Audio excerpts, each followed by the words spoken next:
Hi friends, నమస్తే. ఈరోజు వీడియోలో నేను కలగూర చట్నీ చేశాను. ఇది ఇడ్లీ, దోశ, బజ్జీ, అలాగే వడ, రైస్లో కూడా చాలా బాగుంటుంది. ఈ చట్నీ ఒకసారి మీరు ట్రై చేయండి. అది ఎంత టేస్టీగా ఉంటుందంటే పిల్లలు కూడా ఒక ముద్ద ఎక్కువే తింటారు, అంత టేస్టీగా ఉంటుంది. ఒకసారి ఇది ఎలా చేసుకోవాలో ఈ వీడియోలో చూద్దాం.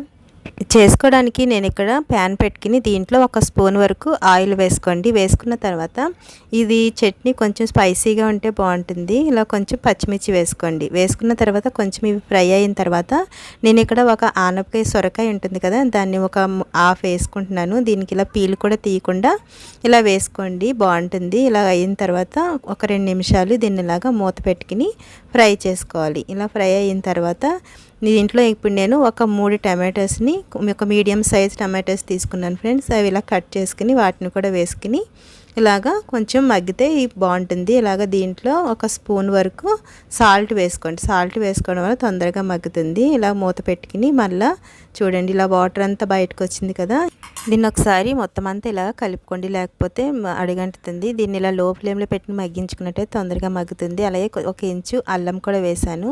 ఒక కట్ట పుదీనా వేసుకోండి. పుదీనా పిల్లలకి పెట్టడం వల్ల ఆకలికి మంచిది, ఆకలి వేస్తుంది. అలాగే కొంచెం కొత్తిమీర కూడా వేసుకోండి. వేసుకున్న తర్వాత ఇదంతా ఇలాగా కలుపుకోవాలి. కలిపిన తర్వాత దీని మీద మరలా ఒకసారి మూత పెట్టుకుని ఒక 2 నిమిషాలు దీన్ని ఇలా మగ్గించినట్టయితే మంచిగా ఇదంతా మగ్గిపోతుంది. అలాగే కొంచెం చింతపండు కూడా వేస్తున్నాను. చింతపండు వేసుకుంటే టేస్ట్ బాగుంటుంది, పుల్ల పుల్లగా. మనకి ఎప్పుడన్నా నోటికి ఏమి తినబుద్ధి కానప్పుడైనా ఇలా చట్నీ చేసుకోండి. ఇడ్లీలోకి అయితే ఎప్పుడు ఇడ్లీ తినే పిల్లలకి ఇలాంటి చట్నీ చేయండి, చాలా బాగా తింటారు. అలాగే ఒక 4 వరకు వెల్లుల్లి కూడా వేసుకున్నాను. వేసుకుని ఈ వాటర్ కొంచెం అంతా ఎగిరిపోయే వరకు ఇలా ఉంచుకోండి. ఇప్పుడు మనం స్టవ్ ఆఫ్ చేసుకుని చల్లారిన తర్వాత దీన్ని మిక్సీలో వేసుకోవాలి. చూడండి, ఇలాగా చల్లారింది. ఇప్పుడు దీన్ని నేను మిక్సీ జార్లో వేసుకుంటున్నాను. ఇలా మిక్సీ జార్లో వేసుకుని ఇలాగా మొత్తం మిక్సీ పట్టుకుని ఇలా బౌల్లో వేసుకోండి. వేసుకున్న తర్వాత ఈ తాలింపు చేసుకోవడానికి పచ్చెనగపప్పు, మినపప్పు, ఆవాలు, జీలకర్ర, కరివేపాకు, అలాగే ఎండుమిర్చి, కొంచెం ఇంగువ వేసుకోండి.